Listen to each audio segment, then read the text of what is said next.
Hi everyone, I'm extremely excited to share with you the modification of the bunionectomy, which we modify in our practice for our patients to help them increase the healing rate, decrease collateral damage, decrease dermal necrosis or burn of the bone when we're doing cutting. I have a patient right here that just came in for follow-up. I'm very excited. She's very excited. She's a physician's wife in town. When he heard about my procedure, his wife came here for seeking the minimally invasive modified bunionectomy. She already had a bunionectomy on the other side, the traditional fashion, and she was not happy with it. Not because of this, only the scar. The scar, sometimes the scar, when you have to open up the foot to do the bunionectomy, the scar is the scar. But the big problem with the traditional bunionectomies that we have is that we invade the joint. We open up the joint capsule, we open up the metatarsal, and we invade the joint right here, this cartilage. Sometimes joint damage can happen just from exposure, just from us using our instruments in there. So without modification, we're able to do the bunionectomy, get what we need to get done, get in and get out without injuring or exposing the bone. Less risk of infection and a higher healing rate of the bone.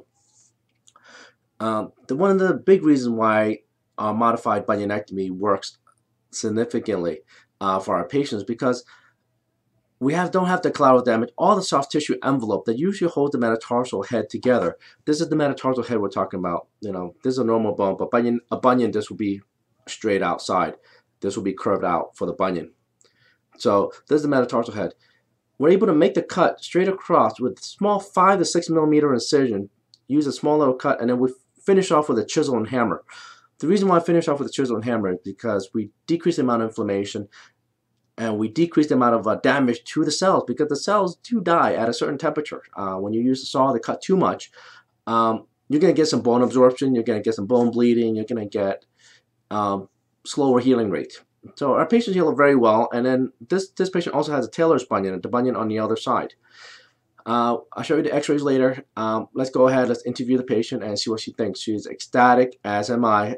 Being able to do this bunionectomy for our patients has been great for our practice, as well as great for our patients that come into our practice that seek us out nationwide for this procedure. Enjoy the video. I'm going to do a little comparison. This is the typical bunionectomy. You see the incision from here to here. She had this done about 2 years ago by one of our colleagues in town. That is a typical incision for a bunionectomy from here to here. The problem that we have with this side is her joint is arthritic. It's locked because we have to open up the joint right here and release the soft tissue ligaments before we could do the cut and put a screw or wire in. And this side was a minimally invasive modification bunionectomy. Actually, she had it done on both sides, this side and this side. As you can see, the small little incision on both sides. The range of motion of this joint is perfectly normal. The joint was never invaded or opened up. The incisions on the side, she's getting back into her sneaker today. Her foot looks perfectly normal from the top down.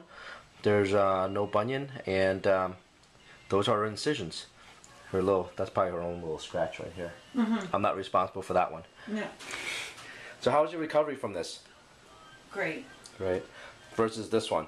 Horrible. Horrible. Okay. Well, this one probably scared you a little bit. You see all the discoloration here too from all the swelling.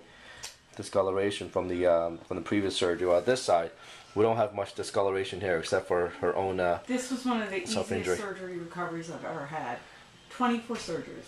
This was one of the easiest, which is hard to believe because it was my driving foot. Yes. Any words of wisdom for people contemplating the bunionectomy?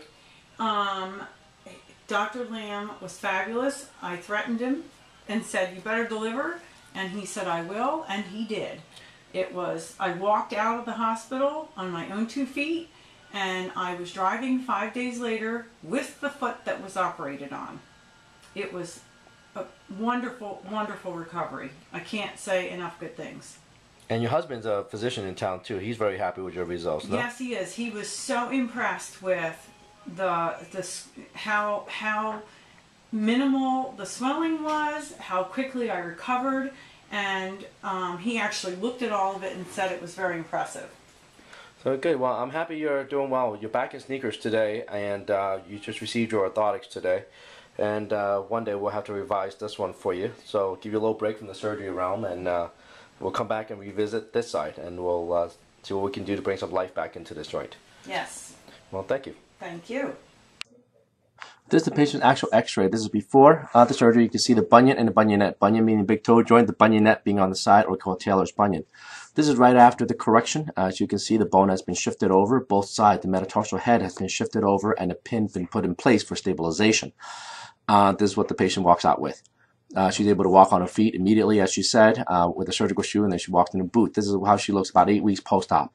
As you can see, the bone is solid, and the patient is able to walk without difficulties, and she's ecstatic. Her husband is very happy, who is a physician in town, and referring many more patients to our office for this revolutionary bunionectomy.